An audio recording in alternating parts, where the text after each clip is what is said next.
Hello friend, इस session का topic है चरक संहिता चिकित्सा स्थान अध्याय नंबर 3 ज्वर चिकित्सा अध्याय। इससे पूर्व हमने रसायन अध्याय एंड वाजीकरण अध्याय पढ़े थे। चिकित्सा स्थान जो है वो हमारे जो मेन प्रयोजन है आयुर्वेद का, स्वस्थ से स्वास्थ्य रक्षणम आतुरस्य विकार प्रशमनम, उनका जो प्रथम एम था स्वस्थ से स्वास्थ्य रक्षणम, उनके संदर्भ में रसायन एंड वाजीकरण अध्याय का वर्णन था। उनसे आगे आतुरस्य विकार प्रशमन एम के संदर्भ में जो ज्वर अध्याय है वहीं से आगे प्रारंभ करते हैं। लेकिन व्याधि में भी जो प्रधान व्याधि है वो ज्वर होने से सबसे पहले उनका वर्णन करते हैं। ज्वर चिकित्सा अध्याय में स्टार्टिंग में प्रथम जो शब्द है वो है विज्वरम। ये विज्वरम शब्द जो है ये आत्रि पुनर्वसु के लिए विशेषण है कि जो व्यक्ति कैसे हो, विज्वरम हो। यहाँ पर ज्वर शब्द का अर्थ है व्याधि, व्याधि विकार रोग, ये सभी पर्याय है। ज्वर से यहाँ पर व्याधि, विज्वर मीन्स जो व्याधि से रहित है, ऐसे आत्रेय पुनर्वसु है, उनसे अग्निवेश जो है वो क्वेश्चन पूछते हैं। टोटल कितने क्वेश्चन पूछे गए? 18 क्वेश्चन जो है इस अध्याय में पूछे गए हैं।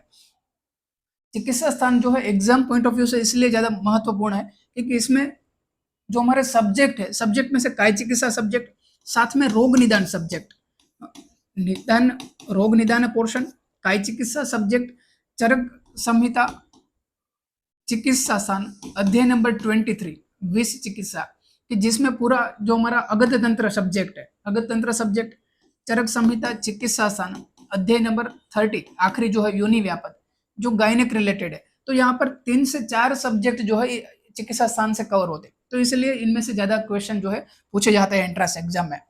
पहला जो अध्याय है ज्वर चिकित्सा अध्याय, इसमें अग्निवेश द्वारा कितने क्वेश्चन पूछे गए? 18 क्वेश्चन। ज्वर के पर्याय कौन कौन से है? ज्वर, विकार, रोग, व्याधि, आतंक, ये सभी ज्वर के पर्याय है। मीन्स व्याधि के जितने भी पर्याय वो सभी ज्वर के पर्याय है। आतंक जो है वो ध्यान में रखना है, आतंक गद ये सभी इनके पर्याय है। ज्वर की प्रकृति क्या है?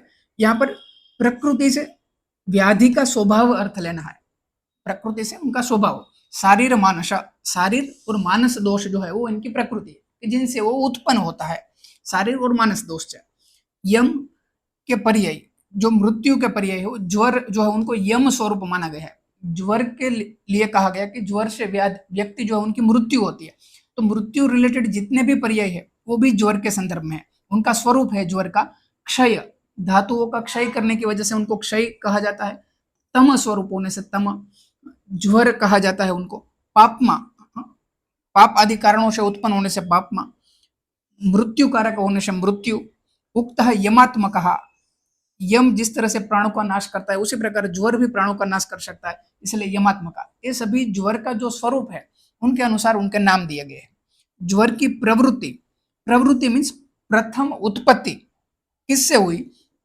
प्रवृत्तिस्तु परिग्रहात, सबसे पहले ज्वर की उत्पत्ति किससे हुई? परिग्रहात, सभी का संग्रह करने से, सभी चीज जो है उनका संग्रह करने से, परिग्रह से व्याधि की उत्पत्ति हुई। इनका संदर्भ है, कहां पर ऐसा वर्णन था? चरक संहिता विमान स्थान अध्याय नंबर 3 जनपद ध्वंस अध्याय जो है, जहां पर व्याधि की उत्पत्ति के संदर्भ में वर्णन है, वहां पर परिग्रहात व्याधि की उत्पत्ति का कारण है, वो सन्निकृष्ट हेतु है। और विप्रकृष्ट हेतु में बताया है रुद्र कोपात, रुद्र के कोप से ज्वर की उत्पत्ति होती है। इनका संदर्भ चरक संहिता निदान स्थान अध्याय नंबर 1, वहां पर ऐसा बताया है ज्वरस्तु खलु महेश्वर कोप प्रभव, जो शिव है उनके प्रकोप से ज्वर की उत्पत्ति होती है, ऐसा संदर्भ वहां पर है।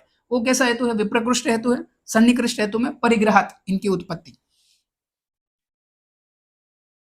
ज्वर संबंधी पौराणिक कथा है जिसमें द्वितीय युग में और त्रेता युग जो है वहां पर एक स्टोरी है। वो स्टोरी ऐसी है कि जो शिव है उनको दक्ष प्रजापति जब यज्ञ करते हैं तब उनको इनवाइट नहीं करते, और उनमें जो आहुति दी जाती है उनमें शिव जो है उनकी रुचा जो उनका पठन नहीं होता है, उनके बिना ही यज्ञ किया जाता है, तो जो है वो क्रोधित हो जाते हैं और बाद में वो अपना त्रिनेत्र जो है वो ओपन करते हैं, और वो क्रोध जो है वो क्रोध से जो असुर लोग थे उनका विनाश होते है, और क्रोध से एक वीरभद्र की उत्पत्ति होती है।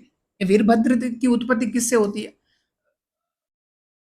रुद्र जो है उनके क्रोध से वीरभद्र की उत्पत्ति होती है। ये वीरभद्र क्या करता है, दक्ष प्रजापति आदि जो यज्ञ कर रहे थे उनका विनाश कर देता है, और बाद में देव आदि जो है सभी इधर उधर भागने लगते हैं। बाद में भगवान शिव जो है उनको वो प्रसन्न करते हैं, और जब वो शांत हो जाते हैं, बाद में वीरभद्र जो है वो भगवान शिव से कहता है कि अब मुझे क्या करना है। तब वो कहता है कि तुम पृथ्वी लोक पर जाओ, और जो भी अपत्य आहार विहार कर रहे हैं तो उनमें तुम ज्वर के रूप में प्रकट हो।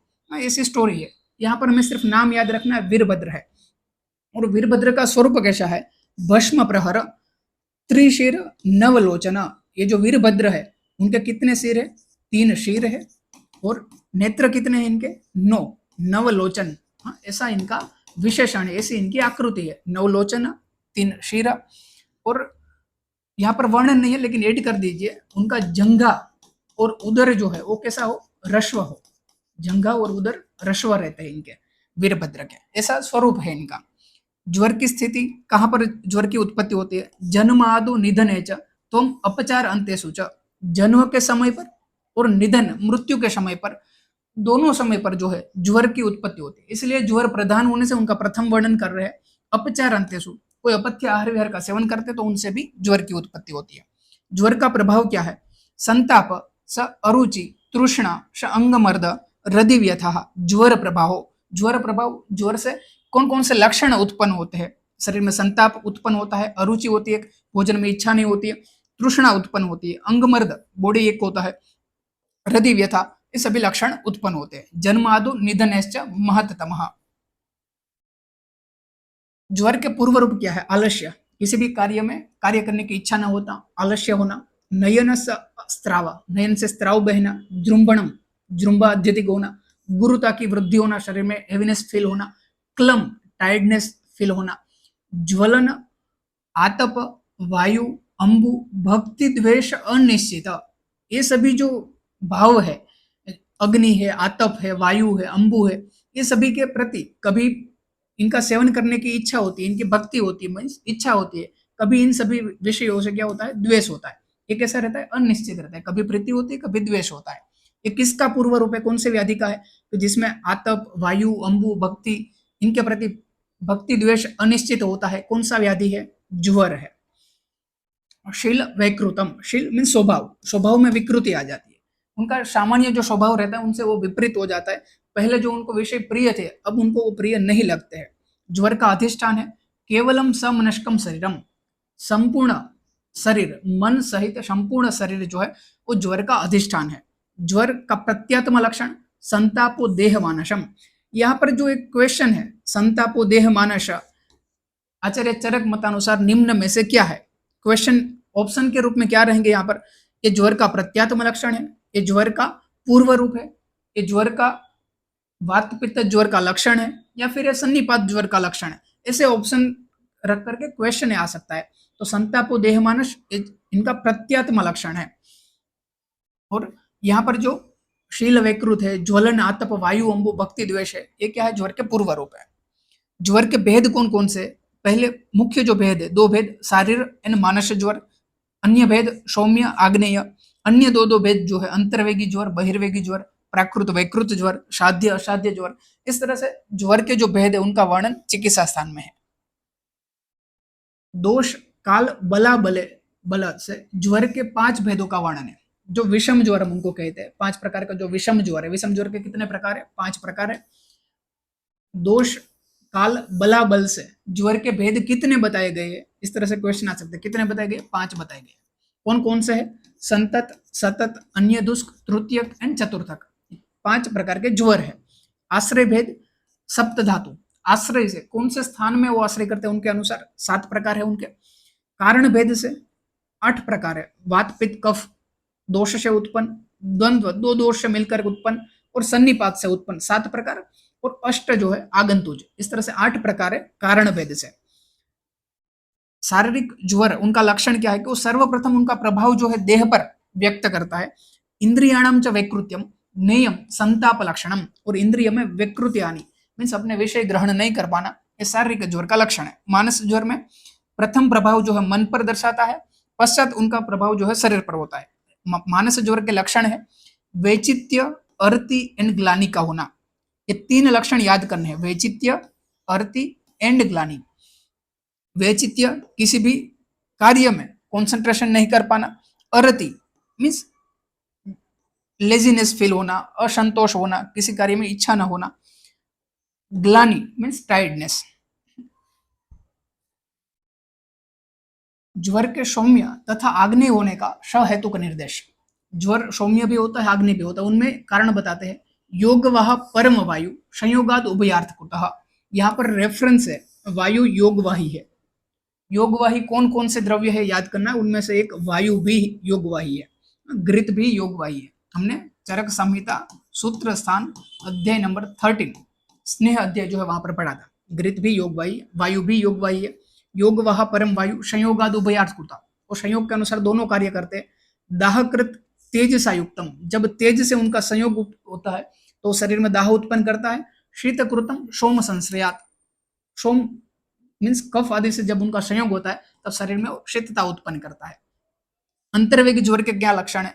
अंतर्दाहो अधिक तृष्णा, प्रलाप, श्वसनम भ्रम, संधि अस्ति शूलम, अश्वेदो, दोष वर्चो विनिग्रह। दोष वर्चो विनिग्रह मीन्स मल प्रवृत्ति आदि जो उनका निग्रह होना। अंतर्दाह लक्षण जो है वो नोट करना है। अंतर्वेग ज्वर का लक्षण है अंतर्दाह, इची है ना अंतर्दाह अंतर्वेग ज्वर का। आगे जब धातुगत ज्वर पढ़ेंगे वहां पर भी यह लक्षण आने वाला है। तृष्णा का अधिक होना, प्रलाप होना, श्वसन, भ्रम, ये सभी अंतर्वेगी ज्वर के लक्षण है। बहिर्वेगी ज्वर में संतापो अभि अधिको, बाह्य तृष्णा आदि नाम च मार्दवम।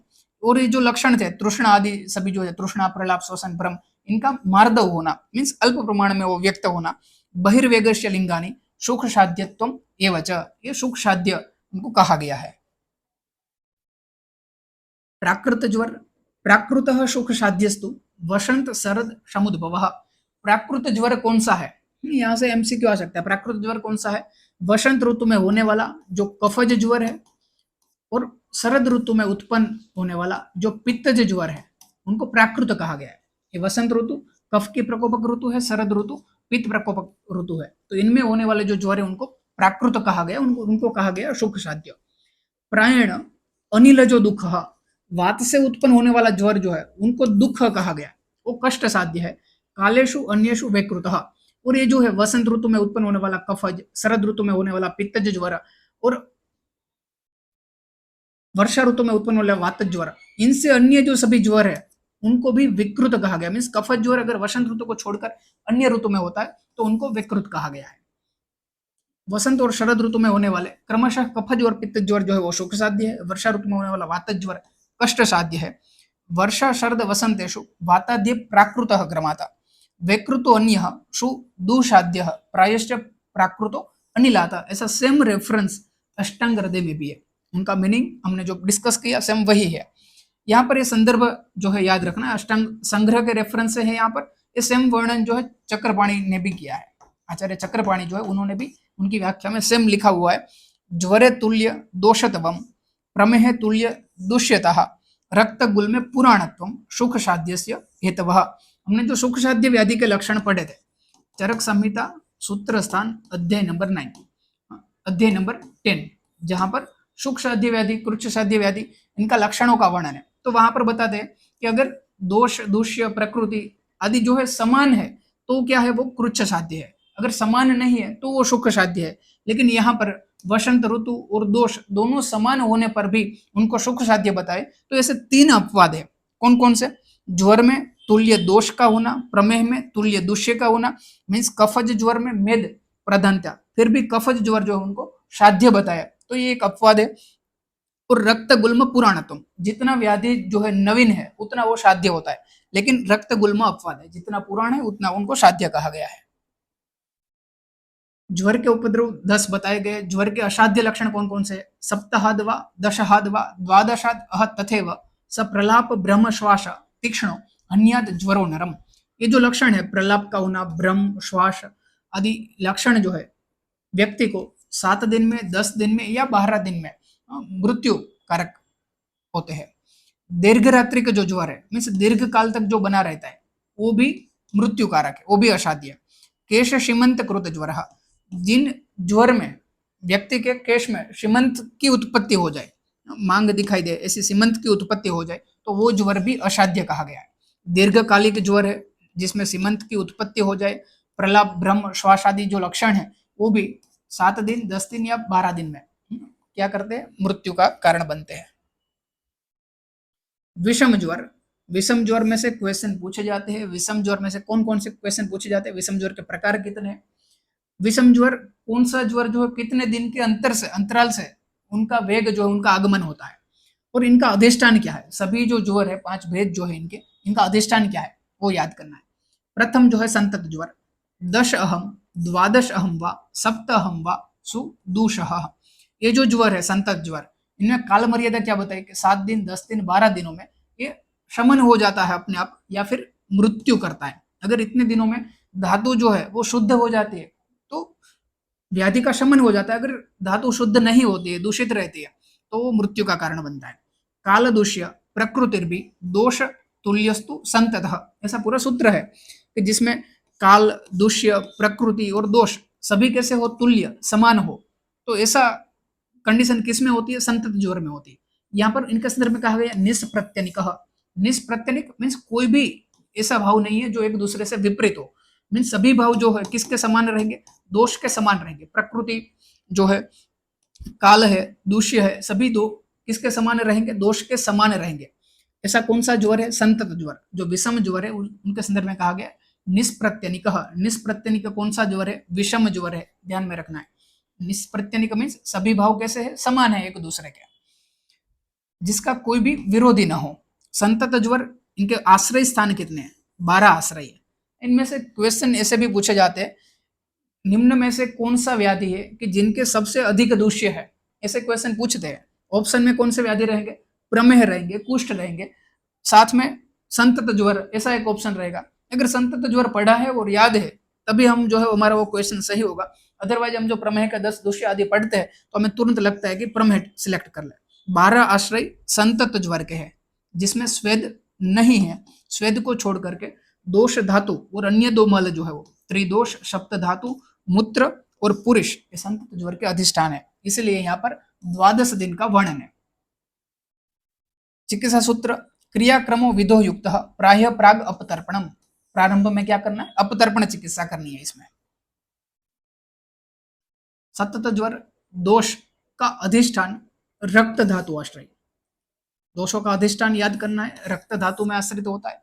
सप्रत्यनिक, जिसका परस्पर विरोधी भाव उपस्थित न हो। अहोरात्र में सतत को 2 काल अनुवर्तते। सतत ज्वर जो है 24 आवर में कितनी बार उनके वेग आते हैं, 2 कालो अनुवर्तते। अहोरात्र में 2 बार ज्वर का वेग आता है। अन्य दुष्क ज्वर, दोष का आश्रय है मेदो वहाशिरा, मेदो वहाशिरा। सप्रत्यनिक उनको भी कहा गया। एक कालम अहर निशी मीन्स अहोरात्र में ये ज्वर जो है 1 बार आता है, 2 बार आता है वो सतत ज्वर है। अहोरात्र में एक ही बार जो ज्वर आता है वो है अन्य दुष्क ज्वर।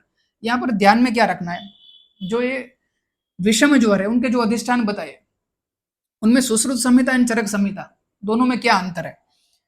यहाँ पर रक्त धातु सतत ज्वर के लिए है, अन्य दुष्क के लिए मेद है। यहाँ पर मांस नहीं है, चरक संहिता में मांस अधिष्ठान नहीं है, ये ध्यान में रखना है।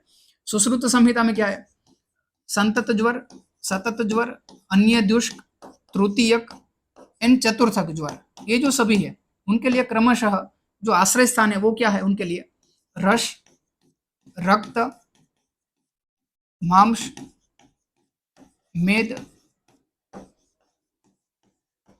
अस्थि एंड मज्जा। इस तरह से आश्रयों का वर्णन सुश्रुत संहिता में है। यहाँ पर मांस का वर्णन चरक संहिता में नहीं है, ये ध्यान में रखना है। अन्य दुष्क में आचार्य चरक मतानुसार मेद आश्रय स्थान है, आचार्य सुश्रुत मतानुसार अन्य दुष्क का आश्रय स्थान क्या है, मांस है। तृतीयक चतुर्थक ज्वर जो है दोषो अस्थि मज्जग कुरिया तृतीयक चतुर्थक, उनका आश्रय स्थान है अस्थि एवं मज्जा। तृतीयक ज्वर अस्थि धातु आश्रित होता है, प्रति तीसरे दिन ज्वर का जो वेग उत्पन्न होता है। चतुर्थक ज्वर का आश्रय स्थान मज्जा धातु है, प्रति चौथे दिन ज्वर का वेग प्रादुर्भूत होता है। आचार्य चक्रपाणी का मत है मांस स्त्रोतस्य अनुश्रुतम इत्यादि तृतीयक चतुर्थक लक्षणम केचित् पठन्ति। जो अन्य मत हमने डिस्कस किया, आचार्य चक्रपाणी ने भी कहा था कि ऐसा कई आचार्य मानते हैं। ज्वर वेग काल कृत्वा वेगम गत बलः स्वे स्वे स्थाने व्यवस्थितः। दोष क्या करते हैं, अपने वेग जो है वो उत्पन्न करते, कृत्वा वेग गत बला, जब उनका बल जो है अल्प हो जाता है तब क्या होता है, स्वे स्वे स्थाने व्यवस्थित, अपने अपने स्थान पर दोष चले जाते हैं। पुनर्विवृद्धा, पुनः जब वो वृद्धि को प्राप्त होते, स्वे काले, और काल का भी जब उनको बल प्राप्त होता है तब ज्वर यंती नरम बला, तब वो व्यक्ति में ज्वर का निर्माण करते हैं। तृतीयक ज्वर के तीन भेद है, कफ पित्त, वात कफ एंड वात पित्तज। कफ पित्त से होने वाला जो ज्वर है उनको त्रिकग्राही उनका लक्षण है, त्रिक प्रदेश में वेदना उत्पन्न करता है। वात कफज ज्वर पृष्ठग्राही, पृष्ठ प्रदेश में वेदना उत्पन्न करता है। और वात पित्तज ज्वर जो है वो शिरोग्राही, शिर प्रदेश में वेदना उत्पन्न करता है। ऐसे क्वेश्चन पूछे जाते हैं। वात कफज तृतीयक ज्वर का प्रभाव क्या है, कौन सी जगह पर वेदना होता है, पृष्ठग्राही, उनको पृष्ठग्राही कहा। वात कफ पृष्ठ, कफ पित्त त्रिकग्राही, कफ पित्त त्रिकग्राही और वात पित्त शिरोग्राही। ये याद करना, इनमें से क्वेश्चन आ सकता है। चतुर्थक ज्वर द्विविधम, दो प्रकार के चतुर्थक ज्वर है, वातज एंड कफज। पित्तज भेद का वर्णन नहीं है। चतुर्थको दर्शयति प्रभावम द्विविधम ज्वरम, चतुर्थक ज्वर दो तरह से उनका प्रभाव दर्शाता है। जंगाभ्याम श्लेष्मिक पूर्वम शिरस्तो अनिल संभवम, जो कफज ज्वर है, कफज चतुर्थक ज्वर है, वो जंघा पर उनका प्रथम प्रभाव दर्शाता है, मीन्स वहां पर से वेदना प्रारंभ करके उनकी उत्पत्ति होती है। जो वातज चतुर्थक ज्वर है वो शीर प्रदेश पर प्रथम अपना प्रभाव दर्शाता है और बाद में संपूर्ण शरीर में वो व्यक्त होता है। कफज जंघा स्थान से और वातज जो है वो सिर स्थान से। वात का स्थान सिर, कफज जो है वो जंघा प्रदेश से है। चतुर्थक विपर्य ज्वर जो है वो फोर्थ डे नहीं आता है। चतुर्थक विपर्य ज्वर जो है वो द्विधातुगत बताया गया है। चतुर्थक ज्वर और चतुर्थक विपर्य, उनके वेग में क्या अंतर है। चतुर्थक ज्वर जो है वो एक दिन वो ज्वर आता है, फिर 2 दिन जो है बीच में गैप रहता है, ज्वर का वेग नहीं आता है, देन अगेन एक दिन ज्वर का वेग आता है और बीच में 2 दिन का अंतर रहता है। चतुर्थक विपर्य में एक दिन ज्वर नहीं आता, बीच में 2 दिन ज्वर आता है और एक दिन का अंतर रहता है। यहाँ पर क्या है, ज्वर का वेग 2 दिन उपस्थित रहता है और एक दिन का अंतर रहता है, ये दोनों में अंतर है। सभी विषम ज्वर प्रायः सन्निपातज होते हैं। ऐसे जो सेंटेंस रहते हैं इनमें से एमसीक्यू बनते हैं कि प्रायः विषम ज्वर कौन से दोष प्रधान रहते हैं, सन्निपातज रहते हैं। अगर आगे जो हम पढ़ने वाले हैं कि वहां पर आगंतुक का अनुबंध रहने वाला है, तो ऐसा जो है एमसीक्यू के रूप में क्वेश्चन बनते हैं। ज्वर की उत्पत्ति में कारण ऋतु अहोरात्र दोषाणम मनसश्च बलाबलात् काल अर्थ वसश्च एवं ज्वर स्तंतम प्रपद्यते। ऋतु, अहोरात्र, दोष और मन, इनके बलवान अथवा दुर्बल होने से, अर्थवश मीन्स पूर्व जन्म के दुष्कर्म से उस काल में ज्वर की उत्पत्ति होती है। धातुगत ज्वर के लक्षण, जो कुछ विशेष लक्षण है वो एंट्रेंस के लिए याद करने हैं। हम यहाँ पर आचार्य चरक और आचार्य सुश्रुत दोनों के मत से जो विशेष लक्षण है उनको साथ में रीड करेंगे और याद करना है। आचार्य चरक मतानुसार रसगत ज्वर जो है उनके लक्षण है गुरुत्वम दैन्यम उद्वेग सदनम छर्दि अरोचक रस स्थित बहिस्ताप अंगमर्द विजृंभण। यहाँ पर विशेष लक्षण क्या है, छर्दि विशेष लक्षण है, बहिस्ताप अंगमर्द विजृंभण ये विशेष लक्षण है। बहिस्ताप होना, अंगमर्द होना और जृंभा का अत्यधिक होना, ये रसगत ज्वर के लक्षण है।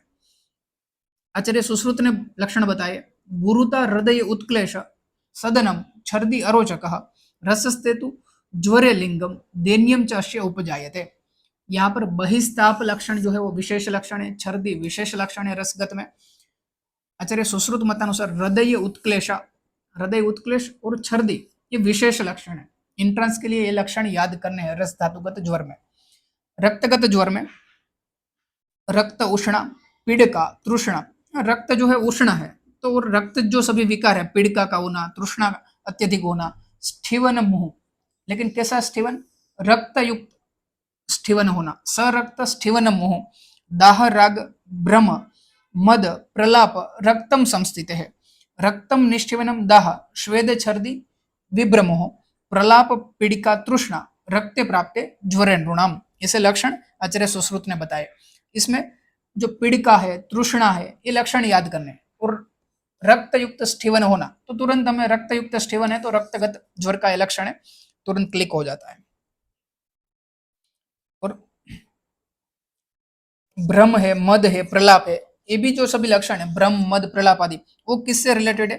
ज्यादातर पित्त दोष रिलेटेड है और पित्त का आश्रय स्थान रक्त है, तो इस तरह से कोरिलेट करके भ्रम, मद, प्रलाप लक्षण रक्तगत ज्वर के हैं। मांसगत ज्वर के लक्षण में विशेष लक्षण है अंतर्दाह लक्षण। हमने अभी आगे जो पढ़ा अंतर्दाह लक्षण कौन से ज्वर का था? जो अंतर्वेगी जो ज्वर था, अंतर्वेग एंड बहिर्वेग ज्वर, अभ्यंतर जो ज्वर था उनमें एक लक्षण था अंतर्दाह। अंतर्वेगी में अंतर्दाह, मांसगत ज्वर में भी अंतर्दाह लक्षण है। तृष्णामोह, सग्लानि, सृष्ट, विटकता, दुर्गंध्यम, गात्र विक्षेपो, ज्वरे मांस स्थिते भवेत। यहाँ पर अंतर्दाह लक्षण मांसगत में है, वो याद करना है। दुर्गंध्य, गात्र विक्षेप, ये लक्षण याद करना है। दुर्गंध्य, गात्र विक्षेप, हमें क्या लगता है दुर्गंध्य से कि ये मेदोगत में होगा, हम आगे वहां पर भी डिस्कस करने वाले, लेकिन दुर्गंध्य मांसगत में भी है, ये ध्यान में रखना है। गात्र विक्षेप, हम ज्यादा वर्क करते हैं, हमारे मसल्स जो ज्यादा वर्क करते हैं तो क्या होता है, वो थक जाते हैं मसल काम करके, तो गात्र विक्षेप होता है। तो गात्र विक्षेप लक्षण किसका है? मांसगत का है। आचार्य सुश्रुत मतानुसार पिंडिकोद्वेष्ट, तृष्णा, सृष्टमूत्र पुरुषता, अंतर्दह, विक्षेपो, ग्लानि स्यान मांसगे ज्वर। तो यहाँ पर भी क्या है? पिंडिकोद्वेष्ट, पिंडिकोद्वेष्ट, हम अत्यधिक वॉकिंग करते हैं, अत्यधिक कार्य करते हैं, तो हमारा जो मांस धातु है पिंड प्रदेश का, उनमें क्या होती है? थकावन होती है, तो उनसे पिंडिकोद्वेष्ट लगता है। तो पिंडिकोद्वेष्ट लक्षण भी हमें किससे कोरिलेट करना है? मांसगत ज्वर से कोरिलेट करना है। अंतर्दाह, गात्र विक्षेप, ये लक्षण किसके हैं? मांसगत ज्वर के लक्षण है।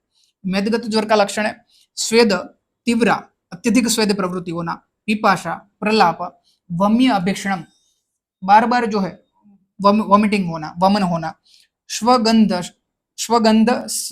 अस्य असहत्वम, स्वगंधस्य असहत्वम च मेदस्थे ग्लानि अरोचक, ग्लानि अरोचक। तो यहाँ पर अपनी जो गंध है वो सहन नहीं कर पाना, क्योंकि अत्यधिक स्वेटिंग होता है। मेद का जो है, जो व्यक्ति में मेद अधिक है तो उसमें स्वेद की प्रवृत्ति अधिक होती है, तो स्वगंधस्य असहत्व, ये लक्षण कौन से धातुगत ज्वर का है? मेदगत का लक्षण है। भ्रूषम स्वेद, तृषा मूर्छा, प्रलाप छर्दिर एवच, दुर्गंध्य अरोचक, ग्लानिर मेदस्ते च असहिष्णुतः। तो यहाँ पर प्रलाप, छर्दी लक्षण, दुर्गंध्य अरोचक लक्षण, ये याद करने हैं। अपनी गंध का सहन नहीं कर पाना, वो कौन से ज्वर का लक्षण है? मेदगत का। दुर्गंध्य, गात्र विक्षेप या फिर अंतर्दाह लक्षण, वो कौन से ज्वर का लक्षण है? मांसगत ज्वर का लक्षण है। नेक्स्ट अस्थिगत ज्वर, विरेक वमनम च उभो। हमने प्रथम जो पढ़ा रसगत ज्वर, वहां पर क्या लक्षण था? छर्दी लक्षण था। बाद में वम्य अभीक्षणम या फिर बार बार वमन होना, ऐसा लक्षण किसमें था? मेदगत में ऐसा लक्षण था। यहाँ पर क्या है? वमन और विरेचन दोनों का होना, विरेक वमना, वमन और विरेचन दोनों का होना, ये लक्षण किसका है? अस्थिगत ज्वर का। ये ऐसे जो लक्षण है क्वेश्चन के रूप में पूछे जाते हैं, कौन से धातुगत ज्वर में वो वमन और विरेचन दोनों पाए जाते हैं? कौन सा ज्वर है? अस्थिगत ज्वर। चौबे च अस्थि भेदम प्रकुजनम, विक्षेपणम च गात्राणम, श्वासश्च अस्थिगते ज्वरे। यहाँ पर श्वास लक्षण जो है वो नोट करना है, इसमें ओनली श्वास है, किसमें श्वास और हिक्का काश सभी है। श्वास लक्षण किसमें है? अस्थिगत में है। मेदो भेदो अस्त्यानम कुंजनम श्वासो विरेक छर्दी रेवच, श्वास का होना, विरेचन और छर्दी का होना, विक्षेपणम च गात्राणम अस्थिगते ज्वर। यहाँ पर विक्षेपणम च गात्राणम, विक्षेपणम च गात्राणम, गात्र विक्षेप लक्षण दो जगह पर है, मांसगत और अस्थिगत दोनों में है, क्योंकि हम कार्य करते हैं तो हमारा पूरा वेट जो है किस पे रहता है? अस्थि पे रहता है, और अस्थि को आंकुचन करना, प्रसारित करना, वो कार्य किसका है? मांस का है।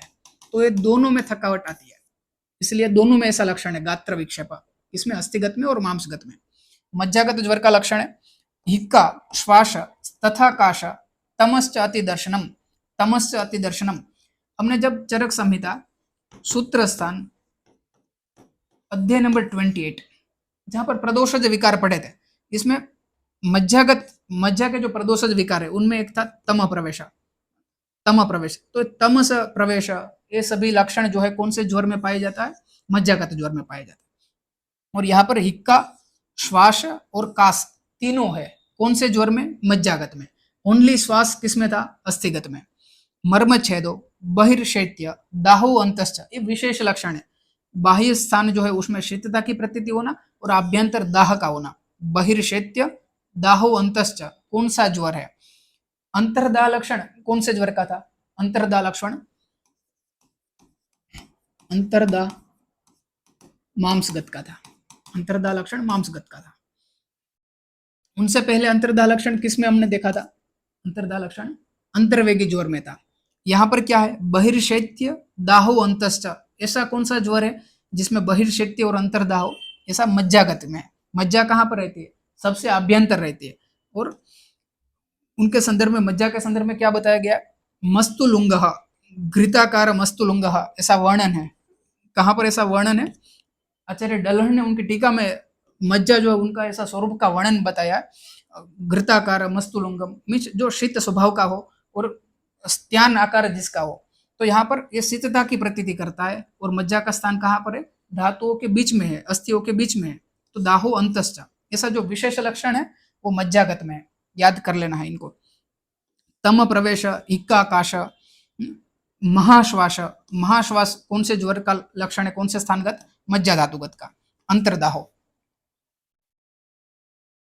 नेक्स्ट है शुक्रगत ज्वर। शुक्रगत ज्वर में कुछ विशेष लक्षण नहीं है। शुक्र स्थानगत, शुक्र मोक्ष कृत्वा विनाशय, शुक्र का मोक्ष करके विनाश का कारण बनता है। ये शुक्रगत ज्वर का लक्षण है।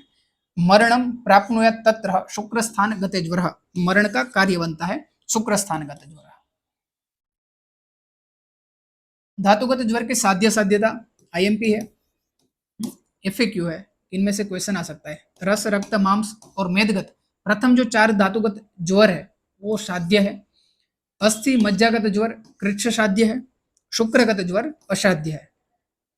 प्रथम 4 जो धातु है वो साध्य, नेक्स्ट 2 कृच्छ साध्य एंड आखिरी जो धातु है वो असाध्य। उनका लक्षण हमने पढ़ा था शुक्रगत में क्या है? मृत्यु है, मरण है, तो वो असाध्य है।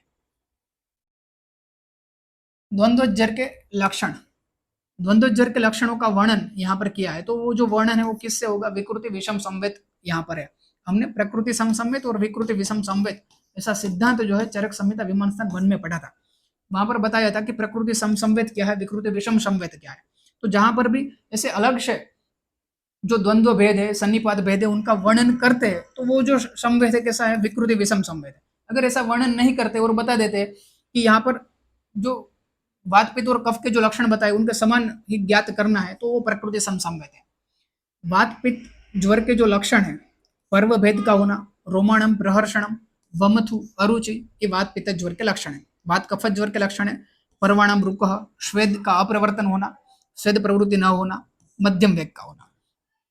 कफ पित्त ज्वर के जो लक्षण है वो याद करने हैं, इनमें से क्वेश्चन पूछे जाते हैं। मुहुर्दाह, मुहुर्षितः, स्वेद स्तंभु, मुहुर्मुहुर, ये जो मुहुर्मुहुर वाला लक्षण है,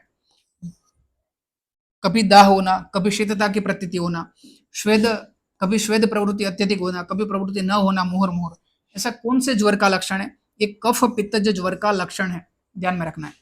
मुहुर्मुहुर शब्द है तो वो कफ पित्तज ज्वर है। आगे हम पढ़ेंगे क्षणे दह, क्षणे सितम, अस्थि संधि शिरो रुजहा, वो सन्निपात ज्वर का लक्षण है। सन्निपात ज्वर के कितने प्रकार है? 13 प्रकार है। सन्निपात ज्वर जो सन्निपात मूत्र के 10 प्रकारों का वर्णन है सुश्रुत संहिता। सन्निपात ज्वर एक प्रकार का वर्णन बताया है। समदोषज सन्निपात ज्वर, इनके लक्षण है क्षणे दह, क्षणे शीत, अस्थि संधि शिरो रुजहा, शास्त्रावे कलुषे रक्ते, निर्भुग्निश्चापि दर्शनम। ये लक्षण सन्निपात ज्वर के जो है वो याद करने हैं। इनमें से कोई भी सेंटेंस, कोई भी सूत्र रख करके क्वेश्चन के रूप में आ सकते हैं। ये कौन से ज्वर के लक्षण है? क्षणे दह, क्षणे शीतम, क्षण भर में दाह होना, क्षण भर में शीतता की प्रतीति होना, अस्थि संधि और शिर प्रदेश में वेदना का होना, शास्त्राव कलुषे रखते हैं, नेत्र जो है उनसे स्त्राव होना, और नेत्र कैसे होने? कलुषित, मलिन हो जाना, और रक्त वर्ण के हो जाना, निर्भुग्नम चापि दर्शनम, और दर्शन प्रॉपर तरीके से नहीं हो कर पाना, सश्वनु सरुजो कर्ण, कर्ण जो है उसमें वेदना का होना, उसमें आवाज सुनाई देना, सस्वनो, ऐसे लक्षण हमने कहाँ कहाँ पर पढ़े थे? सस्वनो, कर्ण में आवाज जो है उनका सुनाई देना। हमने ऐसा ग्रहणी में लक्षण पढ़ा था, ऐसा लक्षण हमने पांडु में पढ़ा था। और ज्वर जो निदान स्थान में था वहां पर भी ऐसे लक्षण थे। वहां पर हमने पूरा लिस्ट वो करवाया था कि कौन कौन से स्थान पर ऐसे लक्षण पाए जाते हैं। तो यहाँ पर कर्ण में आवाज सुनाई देना, सश्वन और वेदना का होना, कंठ शुक आवृत, कंठ जो है उनमें कुछ शुक जो है वो आवृत है ऐसे प्रतीति होना, तंद्रा मोह प्रलाप का होना, काश श्वास अरुचि और भ्रम का होना, परिदग्धा खर स्पर्श जिह्वा, जिह्वा कैसे होनी, दग्ध हो जाने और स्पर्श में खर हो जाना, स्त्रस्त अंगता परम और अंग जो है शिथिल हो जाना, स्ठीवनम रक्त पित्तस्य, स्ठीवन जो स्फुटम है उसमें रक्त मिश्रित पित्त की भी प्रवृत्ति होना, कफेनोन मिश्रित, कफ जो निकलता है स्टीवन में वो कैसा होता है, रक्त और पित्त से मिश्रित होता है। शीर्षो लोठनम तृष्णा, शीर्षो लोठनम, सिर जो है उनको चालन करता रहता है। तृष्णा निद्रा नाश हो, हृदय व्यथा लक्षण, शीर्षो लोठन लक्षण, ऐसे क्वेश्चन पूछे जाते हैं। कौन से ज्वर का लक्षण है? श्वेद मूत्र पुरुषाणम चिराद दर्शनम अल्पश, श्वेद मूत्र और पुरुष इनकी प्रवृत्ति न होना, या चिर काल में अत्यधिक काल के पश्चात उनकी प्रवृत्ति होना, या अल्प मात्रा में उनकी प्रवृत्ति होना। कृषत्वम नाति गात्राणम प्रततम कंठ कूजनम, और कंठ जो है उनमें कूजन होना। कोठानम श्याव रक्तानम, शरीर पर कोठ की उत्पत्ति होनी, श्याव और रक्त वर्ण के कोठ मंडल की उत्पत्ति होना। मुकत्वम श्रोतशाम पाको, गुरुत्वम उदरस्य च, उदर में गुरुता होना। चिरात पाकस्य दोषाणम, दोषों का पाक में अत्यधिक काल होना। सन्निपात ज्वराकृति, ये सन्निपात ज्वर के लक्षण है। त्रिदोष प्रधान सन्निपात ज्वर जो है उनके लिए कुट पाकल संज्ञा भाव प्रकाश ने बताई है। भाव प्रकाश निघंटु में आचार्य भाव प्रकाश जो है उन्होंने 13 प्रकार के जो सन्निपात ज्वर है उनके लिए बब्रू पाकल ऐसे विशेष नामकरण उनके द्वारा किए गए, और अन्य 13 भेद भी उन्होंने बताए कि कौन से आचार्य भाव प्रकाश जो है उन्होंने ऐसे नाम दिए हैं। आचार्य काश्यप ने भी कुट पाकल संज्ञा दी है सन्निपात ज्वर को। कौन से विशेष लक्षण है? क्षणेदः क्षणेसित, सश्वनो शरुजो कर्णो कंठः, परिदग्धा खरस्पर्शा जीवा, स्ठीवनम रक्तपित्तस्य, श्वेदमूत्र पुरुषाणम चिराद दर्शनम अल्पश, चिरात पाकस्य दोषाणम, ये विशेष लक्षण है सन्निपात ज्वर के, याद करने सभी। सन्निपात ज्वर की साध्य साध्यता, दोषे विबद्य नष्टे अग्नो सर्व संपूर्ण लक्षणम, अगर सभी लक्षण उनके पाए जाते हैं, दोष जो है विबद्ध अवस्था में, अग्नि नष्ट हो चुकी है, सन्निपात ज्वर असाध्य कृच्छ साध्य ततो अन्यथा, तो ऐसा जो ज्वर है वो असाध्य है। अगर ऐसे सभी लक्षण नहीं मिलते तो जो ज्वर है वो कृच्छ साध्य है। आगंतुक ज्वर के 4 भेद बताए गए। आगंतुक ज्वर के 4 भेद है, अभिघातज, अभिसंगज, अभिचारज, अभिशापः। अभिघात कोई भी प्रकार की इंजरी की वजह से जो ज्वर उत्पन्न होता है, अभिघातज ज्वर, जिनमें दोष रहता है वात एंड रक्त, जहां पर भी इंजरी होती है तो वहां से ब्लीडिंग होता है, तो अभिघातज ज्वर जो है उनमें रक्त भी माना गया है, जो व्रण आदि होते हैं उसमें वात प्लस रक्त। हेतु कौन से कारण से होता है? शस्त्र, लोष्ट, कषा, काष्ठ, मुष्टि, अर्णितलद्विज, तद विदेश, अते गात्रे, ज्वर शाद अभिघातज, ये सभी जो कारण है, शस्त्र की वजह से, कषा चाबुक जो है उनकी वजह से, काष्ठ आदि, मुष्टि के कोई प्रहार करता है, या त्वलद्विज से अगर कोई प्रहार करता है तो उनकी वजह से जो आघात से जो ज्वर उत्पन्न होता है वो है अभिघातज ज्वर, जिनमें क्या पाया जाता है? वात और रक्त, इनका प्राधान्य रहता है। ये जो चारों आगंतुक ज्वर है उनमें कौन से दोष है वो दोष याद करने, अभिघातज में वात रक्त। सन्निपात संप्राप्ति है और दोष क्या है? तत्र अभिघातज वायु प्रायो रक्तम दोषयति, इसमें क्या होता है? वायु जो है वो कुपित होकर के रक्त को दूषित करता है, वात प्रकोप होकर उससे रक्त की दुष्टि होती है। लक्षण इसमें क्या होता है? वेदना होती है, शोफ होता है, वेवरणे पाया जाता है और रुजा। अभिसंगत ज्वर, अभिसंगत ज्वर में दोष, संघ में कौन कौन से दोष चलते हैं? पहले जो 2 दोष है वो संघ में चलते हैं, वात पित्त। अभिसंग में दोष है वात और पित्त। हेतु काम, शोक, भय, क्रोध, भूतक्रांता, विष, वृक्ष, अनिल आदि इनके स्पर्श से, इनका स्पर्श होने से, इनका अभिसंग होने से ये ज्वर उत्पन्न होता है। दोष रहते हैं इसमें वात और पित्त। जो काम, शोक और भय से ज्वर उत्पन्न होता है उनमें प्राधान्य कौन से दोष का रहता है? वात का। काम, शोक, भय, इनमें वात दोष कुपित होता है, क्रोध से पित्त दोष प्रकोपित होता है, और भूत अभिसंग से तीनों दोष जो है वो प्रकोपित होते हैं। काम, शोक, भय से वात दोष, क्रोध से पित्त और भूत अभिसंग से त्रिदोष प्रकोपित होते हैं। यहां से एमसीक्यू आ सकते हैं। अभिचारज ज्वर, अभिचार एंड अभिशाप, ये जो दोनों ज्वर है दोनों त्रिदोषज है। अभिघात ज्वर वात रक्तज, अभिसंगज वात पित्तज, और अन्य जो दो है त्रिदोषज है। अभिसंगत ज्वर के लक्षण, जो कामज ज्वर है उनमें क्या लक्षण होते हैं? ध्यान, अत्यधिक चिंता का होना, निश्वास बहुलम, श्वास का अधिक्य होना, ये कामज ज्वर का लक्षण। ऐसे जो एक लक्षण बताए वो लक्षण याद करने। कामज ज्वर का लक्षण है चिंता का अत्यधिक होना, ध्यान होना, निश्वास बहुलता होना। शोकज ज्वर में बाष्प बहुलम, नेत्र से बाष्प की प्रवृत्ति होती है, अश्रु की प्रवृत्ति होती है, शोकज ज्वर बाष्प बहुलम। क्षयज भयज ज्वर जो है उसमें त्रास प्रायम, व्यक्ति जो है भयभीत रहता है। क्रोधज ज्वर बहुशरंभ, अत्यधिक शरंभ से युक्त रहता है। शरम, उनका नेत्र जो है मुख आदि कैसे रहते हैं? रक्त वर्ण के रहते हैं, अत्यधिक शरंभित रहता है। भूत अभिसंगज ज्वर जो है उनमें कौन से लक्षण पाए जाते हैं?